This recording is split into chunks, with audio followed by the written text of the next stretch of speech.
মানুষের শরীরের বিভিন্ন অঙ্গ দ্বারা ভিন্ন ভিন্ন প্রকারের কাজ করা হয়, আর সেই জন্য মানুষ নিজের শরীরের যত্ন করে, তার খেয়াল রাখে, নিজের শরীরকে সুস্থ রাখে, স্বচ্ছ রাখে, বস্ত্র পরিধান করে, আর কোথাও আঘাত লাগলে ক্ষতস্থান ঢেকে ফেলে। মানুষের শরীরে এমন একটি অঙ্গ আছে যা চোখে দেখা যায় না, যা অদৃশ্য থাকে, কিন্তু সেইটা দিয়ে মানুষের বিষয়ে অনেক কিছু জানা যায়।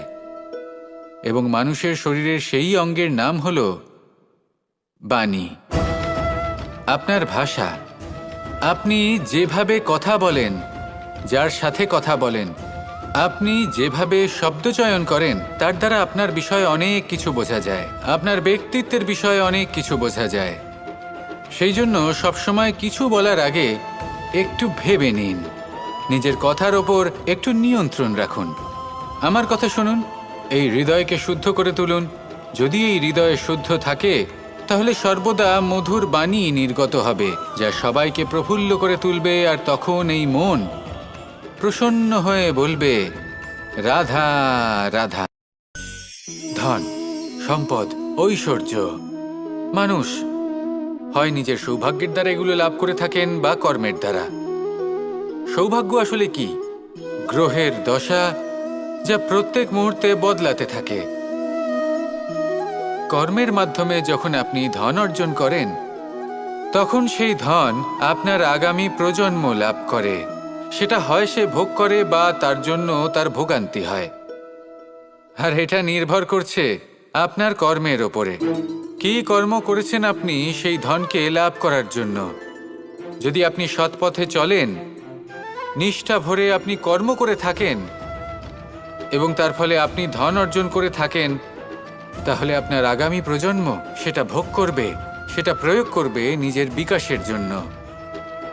কিন্তু যদি আপনি কুকর্ম করে থাকেন, কোনো রকম ছলনা করে থাকেন এই ধন লাভ করার জন্য, তাহলে 100% আপনার আগামী প্রজন্মকে এর জন্য ভুগতেই হবে।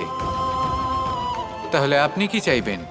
যে আপনার আগামী প্রজন্ম সুখ ভোগ করবে, নাকি আপনার কুকর্মের পরিণাম ভোগ করবে? নির্বাচন আপনারই। আসুন আমার সাথে ভালোবেসে বলুন, রাধা রাধা। মাতা পিতার মনে সবসময় এই বাসনা বাস করে যে ওনাদের সন্তানের যেন মঙ্গল হয়।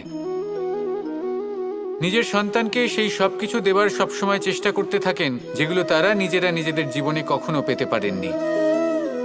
এবং এই প্রক্রিয়ায় সবথেকে গুরুত্বপূর্ণ বিষয়টি ভুলে যান, নিজের সন্তানকে সেই জিনিস দেওয়া যেটা উনি সবথেকে আগে পেয়েছেন।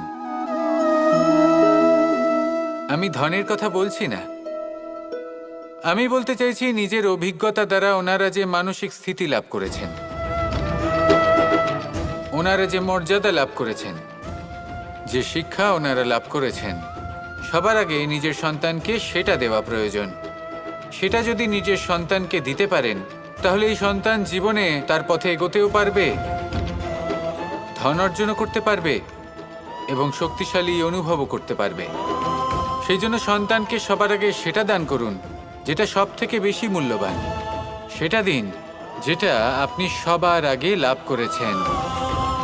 আসুন আমার সাথে ভালোবেসে বলুন, রাধা রাধা। কখনো কখনো আমরা খুব ব্যথিত হয়ে পড়ি। আমরা নিজেদের পরিবারের জন্য এত কিছু করি, আর তারা আমাদের দেখলেই ভয়ভীত হয়ে পড়ে, আমাদের দেখলে বিরক্ত হয়। কখনো নিজেদের সন্তানকে বিকাশের পথে অগ্রসর করার জন্য আমরা তাদের উপর একটু জোর দিই যাতে তারা পরিশ্রম করে, কিন্তু সেই সন্তান আমাদের উপর বিরক্ত হয়ে পড়ে। কখনো সন্তানকে সঠিক শিক্ষা দেওয়ার জন্য আমরা তাদের কিছু সীমা নির্ধারিত করি, তখন সেই সন্তানের চোখে নিজেদের জন্য আমরা ঘৃণা দেখতে পাই। মানুষ কেন ব্যথিত হবে না? দেখুন, যখন সূচের দ্বারা আপনি বস্ত্র সেলাই করেন, তখন সূচের আঘাত সেই বস্তুকে সহ্য করতে হয়, কিন্তু তাতে সেই সূচ বা আপনার উদ্দেশ্যে কোনো প্রভাব পড়া উচিত নয়, কারণ আপনি তো আপনার কর্ম করছেন, আর তাও পূর্ণ নিষ্ঠা ভরে, এবং অবশেষে আপনার উদ্দেশ্য শুভ প্রমাণিত হবে। তাই কেউ বিরক্ত হচ্ছে বলে বা কারোর চোখে নিজের প্রতি ঘৃণা দেখার ভয় কখনো পিছিয়ে যাবেন না। কষ্ট না করে বিকাশ সম্ভব নয়, কর্ম করতে থাকুন, সব কিছু শুভ হবে। আসুন আমার সাথে ভালোবেসে বলুন, রাধা রাধা। প্রেমের পরিভাষা আসলে কি? ভিন্ন ভিন্ন ধরনের ব্যক্তি, ভিন্ন ভিন্ন ধরনের প্রেমী, আলোচক বিভিন্ন ধরনের পরিভাষা প্রদান করেন এই প্রেম নিয়ে। কিন্তু প্রত্যেকের মনেই কখনো কখনো এই প্রশ্ন এসেছে, এই ভালোবাসা আসলে কি? নিজের প্রিয়তমকে জয় করাই কি প্রেম? চার হাত এক হয়ে যাবার নামই কি প্রেম? নিজের আবেগ ব্যক্ত করাই কি ভালোবাসা? না, প্রেমের অর্থ কাউকে লাভ করা নয়, বরং তার মাঝে বিলীন হয়ে যাওয়া। যদি কারোর হাত ধরে থাকি, তাহলে আজীবন তার সাথে পথ চলা হলো প্রেম।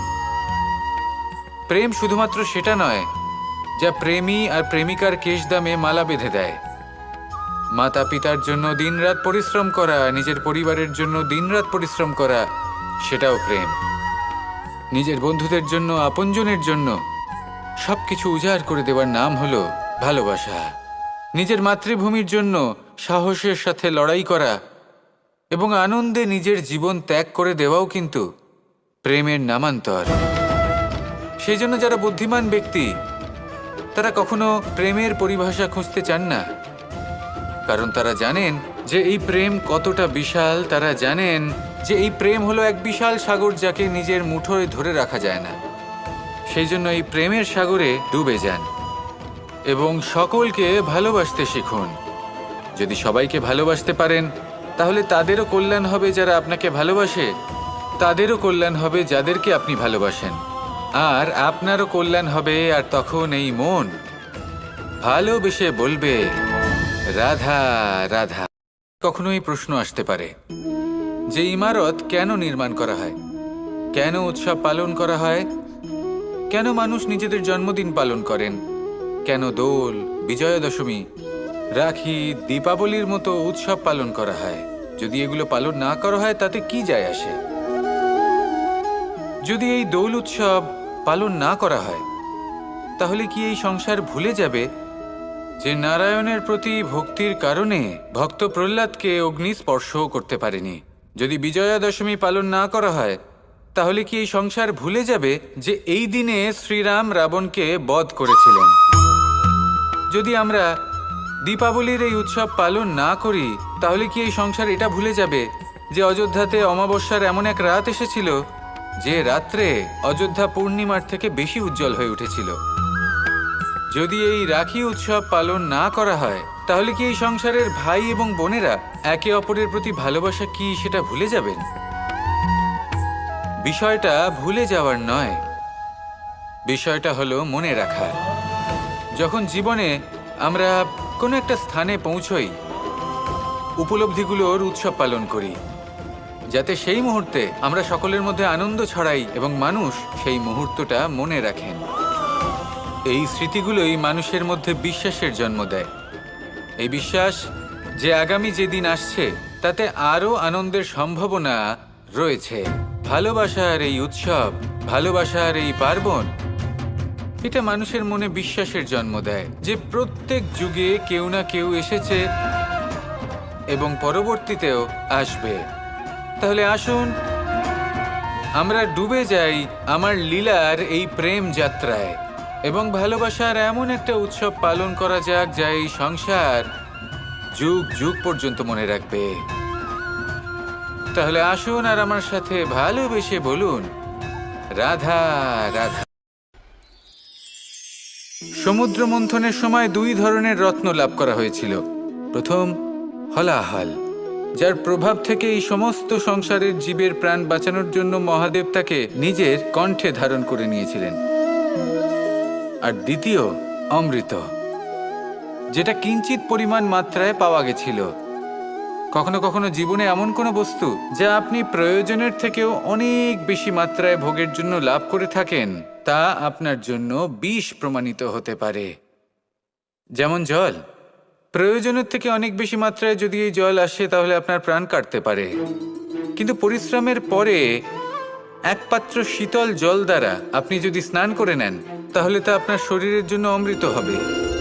পরিশ্রম করার পরে যদি আপনার শরীর একমাত্র খাবার লাভ করে তাহলে তা আপনার শরীরের জন্য অমৃত। কিন্তু যদি কোনো পরিশ্রম না করেই আপনি দিনরাত শুধুই খাবার গ্রহণ করতে থাকেন তাহলে আপনার কাছে তা বিষ সমান। বিষ এবং অমৃত গ্রহণ করাটা আপনার উপরে নির্ভর করছে।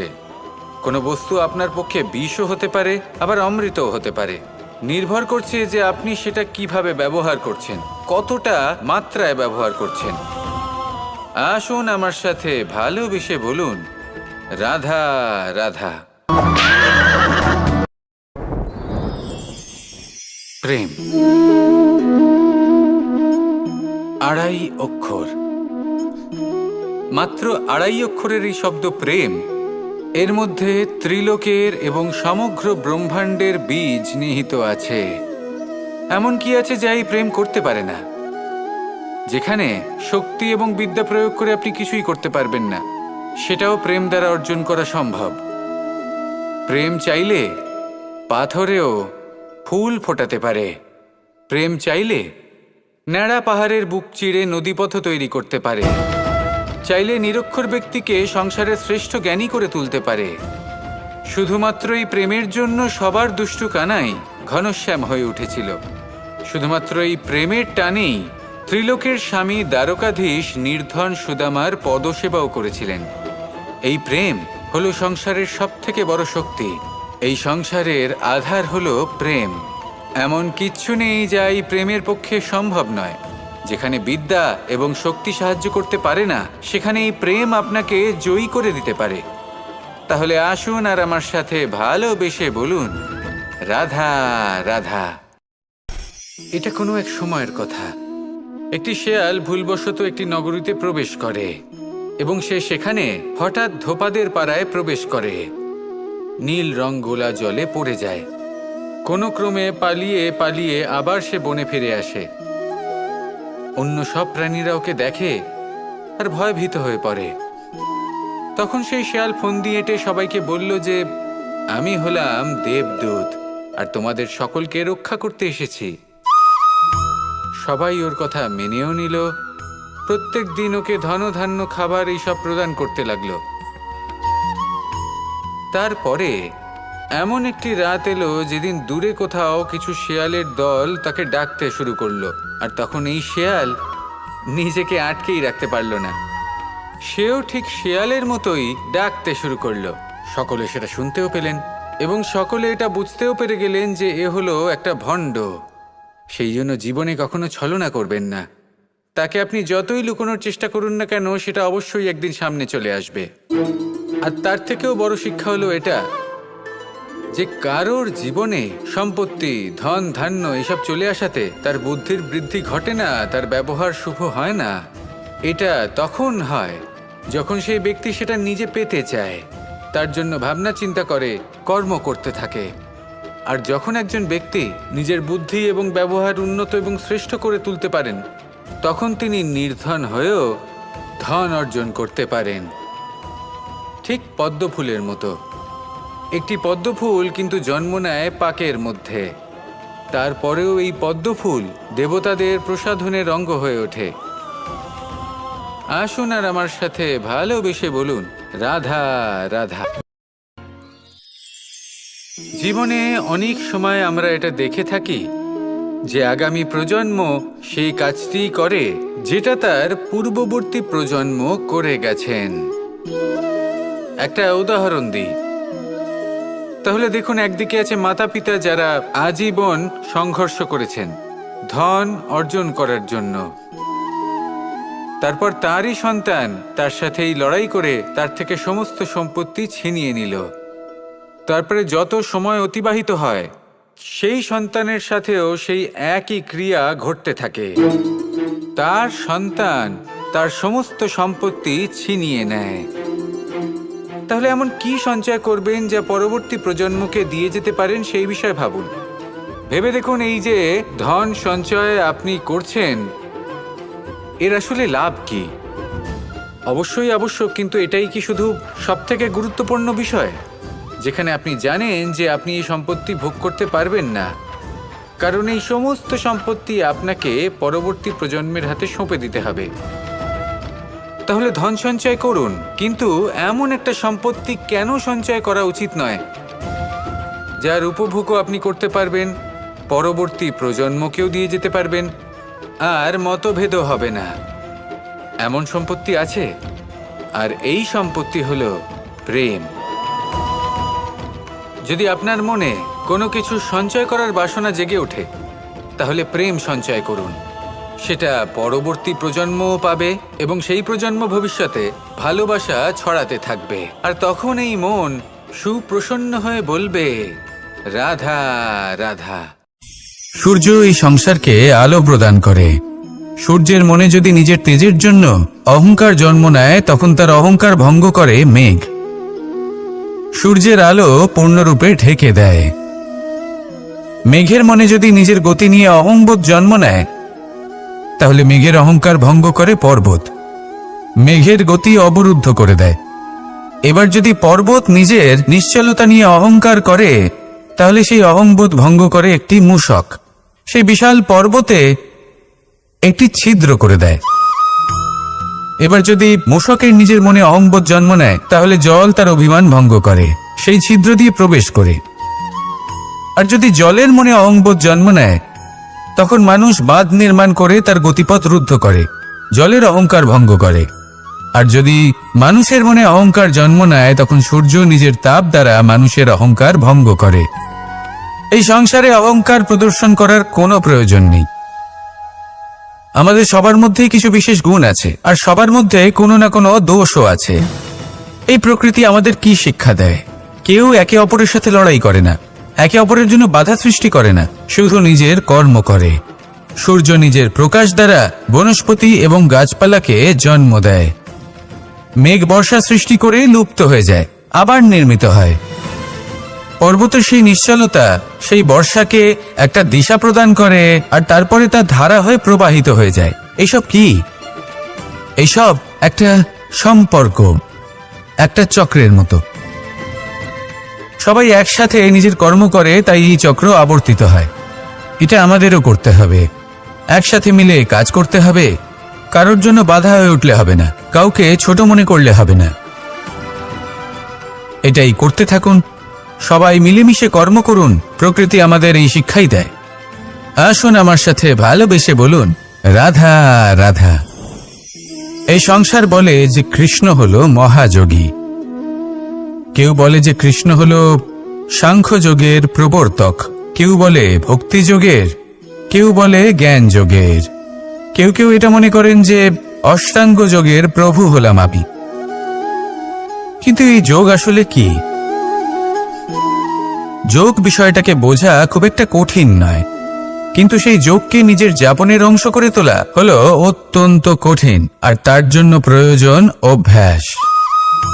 যোগ শব্দটার অর্থ হলো যুক্ত করা, আর এটা আমি ছোটবেলায় শিখেছিলাম। যখন আমার মাখন খেতে ইচ্ছে করত, আর মা মাখনের সেই হাঁড়িটা ওপরে টাঙিয়ে রাখতেন, তখন আমরা ভাবতাম যে অত দূরে পৌঁছবো কি করে। তখন আমরা যোগের বিষয়ে জানতে পারলাম, আর তখন জানতে পারলাম যে সবথেকে গুরুত্বপূর্ণ যোগ আসলে কি? সহযোগিতা, সাহায্য। আমরা সব সখারা একসাথে জড়ো হতাম, একে অপরের পিঠের ওপর উঠে দাঁড়াতাম, আর তারপর আমরা ওই মাখনের হাড়ির কাছে পৌঁছতে পারতাম, আর তারপর আমরা সবাই মিলে সেই মাখন ভাগ করে খেতাম। সহযোগিতা, এটা অত্যন্ত গুরুত্বপূর্ণ। পাণ্ডবরাও মহাভারতে এটাই করেছিলেন। ওনাদের সাথেও কেউ ছিল না, একে অপরকে সাহায্য করে ওনারা অনেক বীরদের একত্রিত করেছিলেন। তারপর অবশেষে মহাভারতের এই মহাযুদ্ধে ওনারা জয়লাভ করেছিলেন। রামায়ণে রাম এবং লক্ষ্মণের সাথে কেউ ছিল না। সহযোগিতার মাধ্যমে ওনারা ভাল্লুক আর বানর সেনাকে একত্রিত করেছিলেন, আর এই সংসারের সব থেকে প্রবল রাক্ষস রাবণকে বধ করেছিলেন। মনে রাখবেন, একসাথে মিলে যদি আপনারা কর্ম করতে শেখেন, তাহলে এই সংসারে এমন কিছুই নেই যেটা আপনি অর্জন করতে পারবেন না। আসুন আমার সাথে ভালোবেসে বলুন, রাধা রাধা। এই সংসারে প্রত্যেক প্রত্যেকটা জিনিসের নিজস্ব একটা বিশেষত্ব আছে, আর তার বিশেষত্বর জন্যই তাকে বিশেষ গুরুত্ব দেওয়া হয়। যদি কথা বলি অস্ত্রের, যেমন তরোয়াল, তরোয়াল নির্মাণ করা হয়েছে রক্ষার জন্য। কত তাড়াতাড়ি সে সামনে উপস্থিত শত্রুকে নিধন করতে পারে। এবার এই তরোয়ালের কোন গুণটা দেখা প্রয়োজন? সেটার ধার। সেই বস্তুটি নয় যার মধ্যে এই তরোয়াল রাখা হয়। সেইভাবেই যদি আমি কথা বলি বাণের, তাহলে এটা প্রয়োজনীয় নয় যে সেই বাণ কতটা তীক্ষ্ণ, কতটা বলশালী। এটা দেখা প্রয়োজন যে তার আকারটা কেমন। সে কি বাতাস ভেদ করে নিজের লক্ষ্যে পৌঁছতে পারবে? সেটা বেশি গুরুত্বপূর্ণ। সেই জায়গাটা নয় যেখানে সেই বাণ রাখা হয়।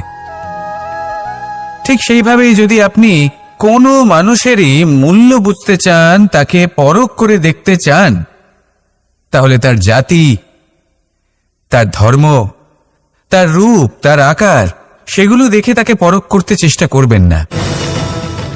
তাকে পরখ এই সব কিছুর ভিত্তিতে করবেন না। তার স্বভাবটা দেখুন, তার গুণ দেখুন, তার প্রতিভা দেখুন, তার কর্ম দেখুন। কারণ এটাই সেই ব্যক্তির আসল পরিচয়, এটাই হলো তার অস্তিত্ব। যখনই আপনি কোনো নর্তককে শ্রেষ্ঠ নৃত্য প্রদর্শন করতে দেখেন, তখন আপনি কিন্তু এটা ভাবেন না যে সে কোথা থেকে এসেছে, সে কি খায়, ওর বন্ধু বান্ধব কারা। আপনি তার নৃত্য দেখেন, ওর শিল্প দেখেন, সেটারই প্রশংসা করেন, সেটাকেই সম্মান করেন। সেইভাবে এই সংসারে সকলকে সম্মান করুন। আর এই সম্মানের আধার হওয়া উচিত তার গুণ, তার স্বভাব, তার কর্ম, তার রূপ আর তার বেশভূষা নয়। আসুন আমার সাথে ভালোবেসে বলুন, রাধা রাধা। সবাই বলেন যে জীবনে কাদের সঙ্গ লাভ করছি সেটা খুব গুরুত্বপূর্ণ। এক ঝুড়ি ফলের মধ্যে যদি একটা পচা ফল আপনি রেখে দেন, তাহলে আস্তে আস্তে সমস্ত ফল পচে যায়।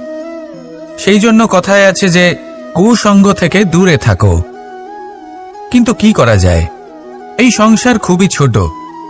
যেখানে আমরা কাজ করি, যেখানে আমরা থাকি, যে পথে আমরা আসা যাওয়া করে থাকি, যে পথে আমরা ভ্রমণ করি, সেখানে এমন অনেক সংখ্যক ব্যক্তি থাকেন যাকে দেখে আমরা মনে করি যে এদের থেকে দূরে থাকতে হবে। তখন আমরা কি করতে পারি? তাদের কি আমরা পরিত্যাগ করব? তাহলে এই সংসারে এমন অনেক মানুষ আছেন, তাহলে কি সংসারই পরিত্যাগ করব? না, সেই ফলের মতন হবেন না যারা একটি পচা ফলের উপস্থিতির জন্য নিজেরাও নষ্ট হয়ে যান। বরং হয়ে উঠুন চন্দন বৃক্ষের মতন, যেটা আসলে সাপেদের বাসস্থান, যেখানে অনেক সংখ্যক অত্যন্ত ভয়ানক বিষধর সাপ থাকে। তারপরেও এই চন্দন, সে কিন্তু নিজের শ্রেষ্ঠত্ব হারায় না। এর মূল্য কিন্তু সেই একই থাকে। মনে রাখবেন, এই সংসারে নিজের সঙ্গ বদলানোর পূর্বে নিজেকে বদলান। নিজেকে কিছুটা এমন ভাবে গড়ে তুলুন যে কেউ আসুক না কেন, সে যেন আপনাকে বিভ্রান্ত বা দূষিত না করতে পারে।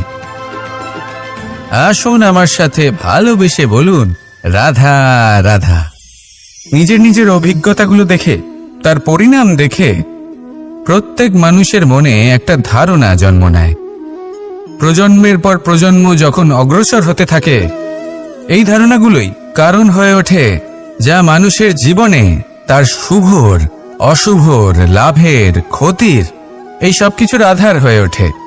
যেমন ধরুন, আপনি কোথাও যাচ্ছেন আর পথে বেড়াল রাস্তা পার করে গেল, সেটা অশুভ বলা হয়। কেউ হাঁচলে কাজ থামিয়ে দেওয়া হয়। বলা হয় যখন আপনি কোনো শুভ কাজ করতে যাবেন, তখন মিষ্টি খেয়ে যাবেন, কাজ সফল হবে। যদি কোনো ব্যক্তি অনুচিত কথা বলে দেন, তার মানে অনুচিত কিছুই ঘটবে, আদি ইত্যাদি। এরকম অনেক সংখ্যক ধারণা আছে। কিন্তু সবকিছু যদি এরকমই হতো, তাহলে প্রত্যেক মানুষ নিজের কথা দ্বারা নিজের বা অন্য কারোর জীবন স্বর্গতুল্য করে তুলত, নয়তো নরকে পরিণত করত। কিন্তু এরম কি আদৌ হয়? না। কারণ এই সব ধারণা, এই সব কিছু এর উৎস হলো মানুষের মন, তার মস্তিষ্ক। যখন আমরা কোনো বাক্য বা কোনো ধারণাকে একটু বেশি গুরুত্ব দিয়ে ফেলি, তার উপর একটু বেশি বিশ্বাস করে ফেলি, তখন যেটা হয়, তখন আমাদের এই ইচ্ছে শক্তি তার সঞ্চার হয় সেই বাক্যের মাধ্যমে। আর সেই জন্য সেই বাক্য আস্তে আস্তে ফলপ্রসূ হতে থাকে। এটা হলো মানুষের মনের শক্তি, তার মস্তিষ্কের শক্তি। এটা কখনো ভুলে যাবেন না। এটা প্রয়োগ করুন আর তার সদ্ব্যবহার করুন। একে প্রয়োগ করুন নিজের লক্ষ্যে পৌঁছানোর জন্য, শুভ কর্ম করার জন্য। আসুন আমার সাথে ভালোবেসে বলুন, রাধা রাধা। রামায়ণের একটা অত্যন্ত শ্রেষ্ঠ কাহিনী আছে, যেটা খুব অমূল্য শিক্ষাদান করে।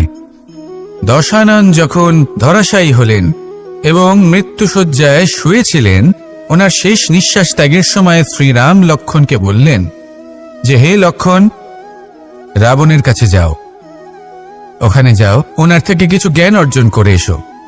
উনি হলেন মহাজ্ঞানী, আর ওনার থেকে জ্ঞান অর্জনের এটাই শ্রেষ্ঠ সুযোগ। লক্ষ্মণ প্রথমে মানতে চাইলেন না, কিন্তু শ্রীরাম বোঝানোর পরে লক্ষ্মণ ওনার কাছে গেলেন, রাবণের মাথার কাছে গেলেন আর বললেন, দাদা বলেছেন আপনার থেকে জ্ঞান অর্জন করতে। রাবণ কিছুই বললেন না।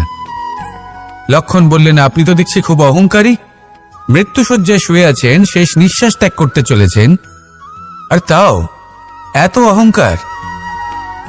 রাবণ বললেন, নিজের দাদা রামকে ডাকো। শ্রীরাম এলেন, রাবণের পায়ের কাছে এসে দাঁড়ালেন।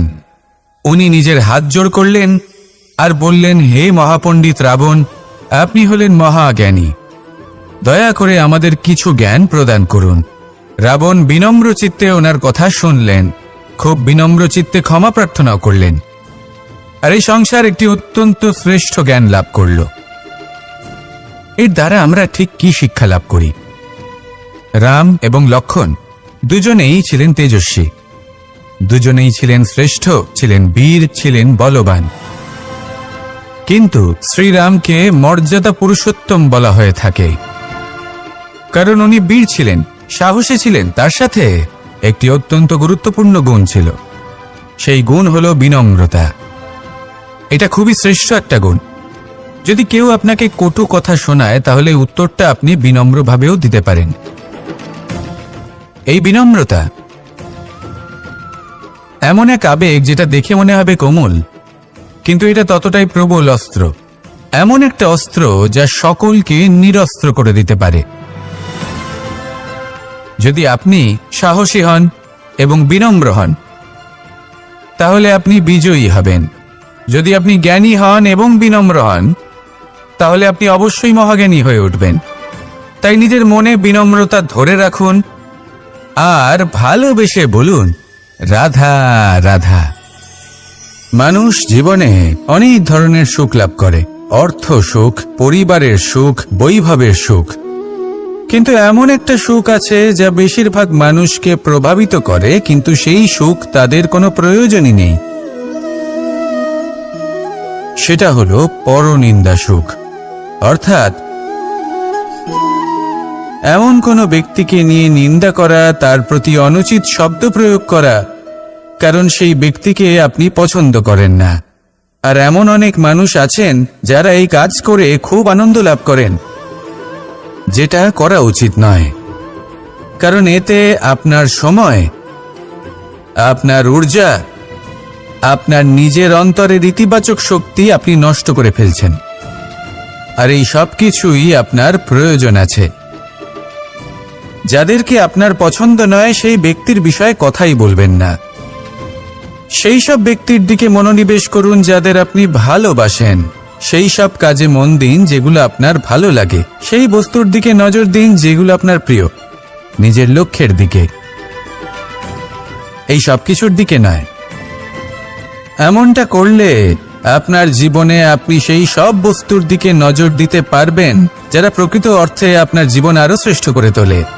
এমনটাই করুন, জীবন আরো অনেক বেশি সুন্দর হয়ে উঠবে। আর তখন এই মন প্রসন্ন হয়ে বলবে, রাধা রাধা। আজ আমরা আবার সাফল্য আর অসফলতার বিষয়ে কথা বলবো। সফল ব্যক্তি কে হয় এবং অসফল ব্যক্তি কে হয়, এই বিষয়ে আমরা আগে অনেকবার কথা বলেছি। প্রত্যেক ব্যক্তি সাফল্য লাভ করতে চান, কিন্তু প্রত্যেক ব্যক্তি সাফল্য লাভের এই কাজে সফল হতে পারেন না। এবার এটা কেন হয়, এর পেছনে কারণটা কি? কারণ হলো ভয়। সফল ব্যক্তি হলেন তিনি যিনি নিজের সিদ্ধান্ত দ্বারা এই সমস্ত সংসারকে বদলে দিয়ে থাকেন, এবং অসফল ব্যক্তি হলেন তিনি যিনি এই সংসারকে দেখে এর বিষয়ে ভেবে নিজের সিদ্ধান্ত বদলে ফেলেন। প্রয়োজন হলো নিজের লক্ষ্যের বিষয়ে ভেবে দেখার, পথের বিষয়ে ভেবে দেখার। একবার যদি আপনি পথ নির্বাচন করে থাকেন, সেই পথে অগ্রসর হতে থাকুন আর তাতে অটল থাকুন। সবসময় দৃঢ় প্রতিজ্ঞ হন। আপনি যদি কোনো পথে টিকে থাকেন আর নিরন্তর পরিশ্রম করতে থাকেন, তবেই আপনার জীবনে সাফল্য আসবে। যদি কথায় কথায় লোকে কি ভাববে, লোকে কি বলবে, এ কথা ভেবে নিজের সিদ্ধান্ত পাল্টান, তাহলে কখনো নিজের লক্ষ্যে পৌঁছতে পারবেন না। আসুন আমার সাথে ভালোবেসে বলুন, রাধা রাধা। মানুষের 6টি বড় শত্রু রয়েছে, আর এরা অন্য কোথাও নয়, বরং মানুষের অন্তরেই বাস করে। এই 6টি শত্রু হল কাম, ক্রোধ, মোহ, লোভ, ঈর্ষা আর অহংকার। কিন্তু এরা কি চিরকাল আপনার শত্রু হিসেবেই থেকে যায়? এদেরকে নিজের বন্ধু করে তোলা কি সম্ভব নয়? ভেবে দেখুন না। এবার যদি কথা বলি কাম নিয়ে, অর্থাৎ কামনা করা, তাহলে মানুষ যদি জীবনে কামনা করতে থাকে তাহলে সন্তোষের অনুভূতি লাভ করতে পারে না। কিন্তু এই কামনাই মানুষের বন্ধু হয়ে উঠতে পারে। কিভাবে? ধরুন, যদি মানুষ ভাবে আমি আরো অনেক বেশি শ্রেষ্ঠ ব্যক্তি হয়ে উঠতে চাই, আর তার জন্য কর্ম করে, পরিশ্রম করে, তাহলে ভবিষ্যতে গিয়ে শ্রেষ্ঠ ব্যক্তি হয়ে উঠতে পারে কামনার কারণে। অর্থাৎ এই কামনাই ওর বন্ধু হয়ে ওঠে। কিন্তু ধরুন, কোনো মানুষ যদি চায় সে শ্রেষ্ঠ ব্যক্তি হয়ে উঠবে, কিন্তু তার জন্য না কোনো কর্ম করছেন আর না কোনো পরিশ্রম করছেন, আর অধর্মের পথে চলতে শুরু করে দেন, তাহলে এই কামনাই তার শত্রু হয়ে উঠতে পারে। এবার যদি এই কামনাকে নিজের বন্ধু করে তুলতে হয়, তাহলে নিজের নির্বাচনে বিচক্ষণ হতে হবে, নিজের মস্তিষ্কের উপর নিয়ন্ত্রণ রাখতে শিখতে হবে। সেটাই করুন আর আমার সাথে ভালোবেসে বলুন, রাধা রাধা। আজ আমরা মানুষের আরো একটি শত্রুর বিষয়ে কথা বলবো, যার নাম হলো লোভ। যে কোনো বস্তুকে অত্যাধিক লাভ করার যে বাসনা, যতটা লাভ করেছি ততটা যথেষ্ট নয়, আমার আরো চাই, আরো চাই, একেই বলে লোভ।